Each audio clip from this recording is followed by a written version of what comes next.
Scene 22, marker, take 2, marker. What's up? And action!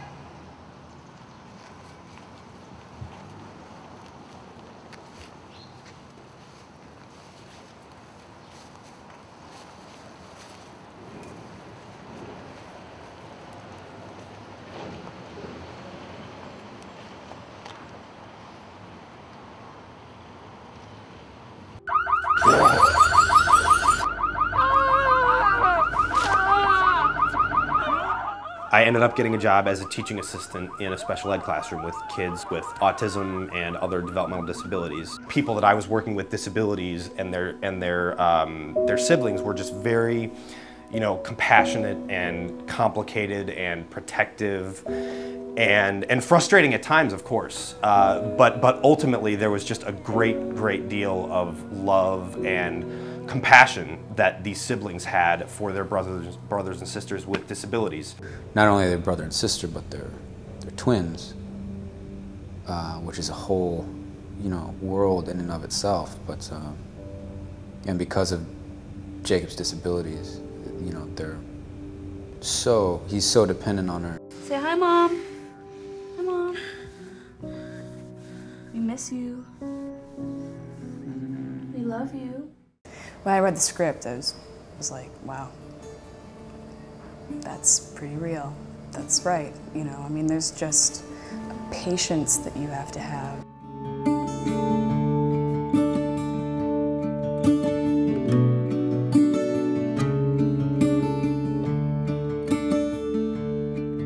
Nightlights is different because it portrays what is essentially a regular person with autism. That's what our character is. He's just a regular guy who happens to have autism. That's one of the big things that kind of separates Nightlights from other films about people with disabilities, as well as the fact that we have a number of scenes where we actually attempt to go inside of his mind and show the world and all of its distortion, from the visual stimuli that he's getting to the noises that he perceives. It's time to get up, Jacob.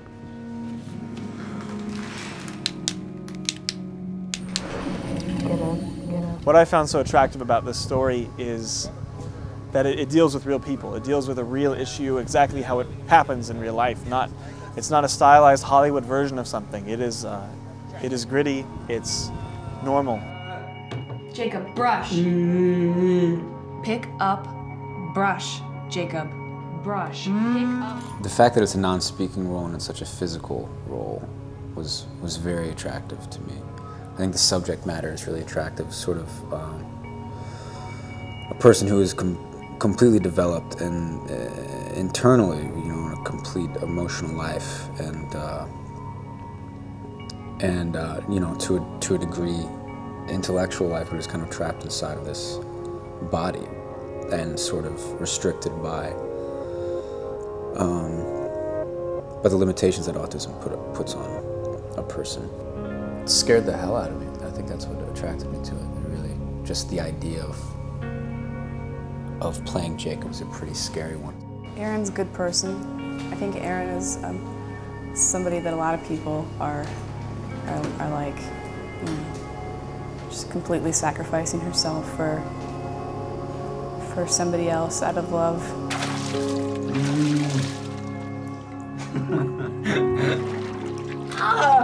She just takes care of her brother and has a routine. My name's Nicole.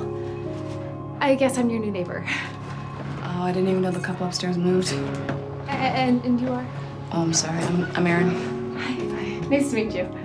Nicole is a really fun character, I think, because she's so relatable.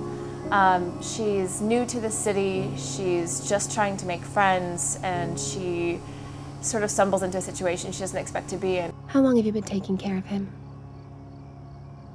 7 years. Why don't I watch him? Oh, no, that wouldn't be a good idea. I think people get stuck some way, living a certain way of life, and they don't realize their lives could be different at all. What's next? What's next, Jacob? No, Jacob, no. Gina's an awfully good person. That's been a challenge for me. She's a teacher. She teaches autistic adults. 5 minutes of break, 5 minutes. Then back to work. She sees the wear and tear on the families of autistic adults more than other people would. I want you to take an hour. And do what? Whatever you want. Go for a walk. Take a yoga lesson. For the next hour, it's not your responsibility.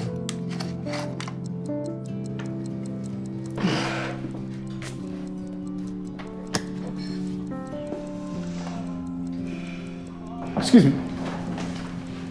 Would you mind if I sat here? Sure. The major plot point that I had come up with was Tim, Erin's love interest. I didn't know where it would go from there. I didn't know if it would be a happy ending or if they would break up. I didn't know if I had an idea that she would already be in a relationship at the beginning, and then it kind of evolved into she meets, and that's kind of the thing that uproots her world. You have a really nice smile. I am playing Tim. He's an editor, and he's someone who's had a pretty successful life. He's on top of the game.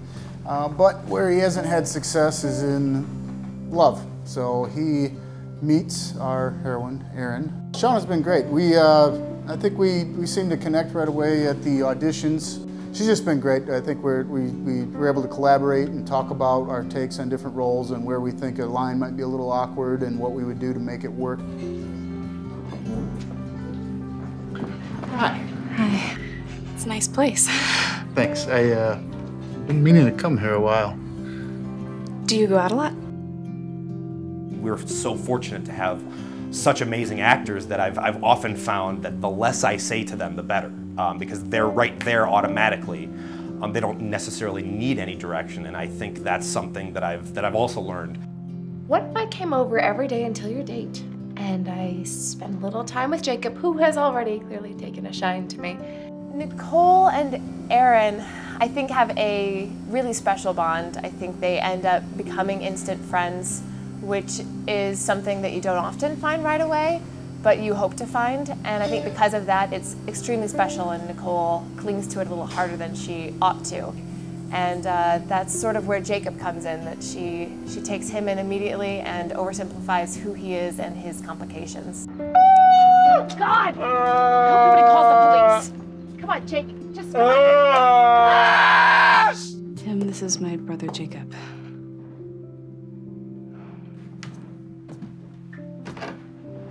Hi, Jacob. Nice to meet you. I wouldn't say necessarily that Tim's overwhelmed by the brother. I think for the position that he's coming from, he's so open to finding his storybook love. This is too complicated for you. Erin, I'm not going anywhere.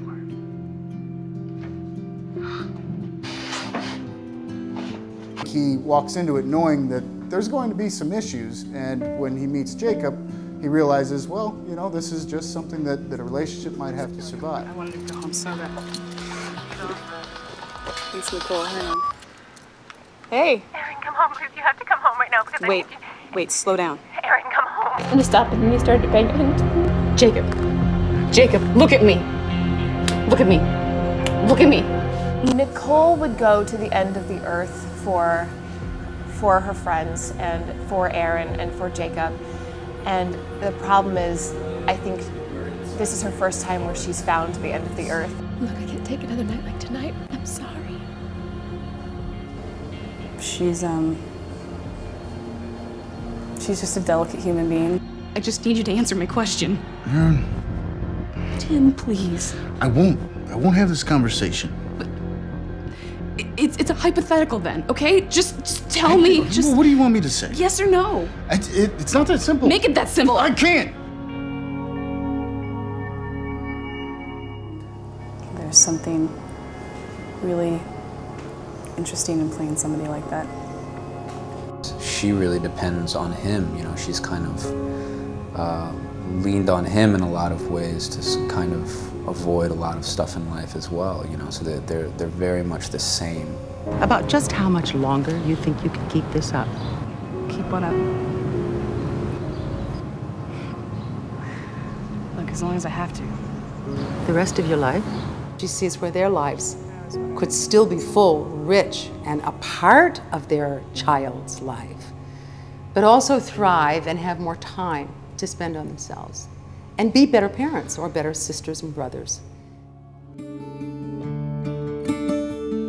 It is a very compelling human drama that I think people of all degrees of experience and lives and cultures can really enjoy. This is going to be one of those that you're proud of forever. Proud of being a part of forever. It's been a pleasure really working in those circumstances, you know, working with a lot of sort of trust and comfort. There's so much heart in this particular movie.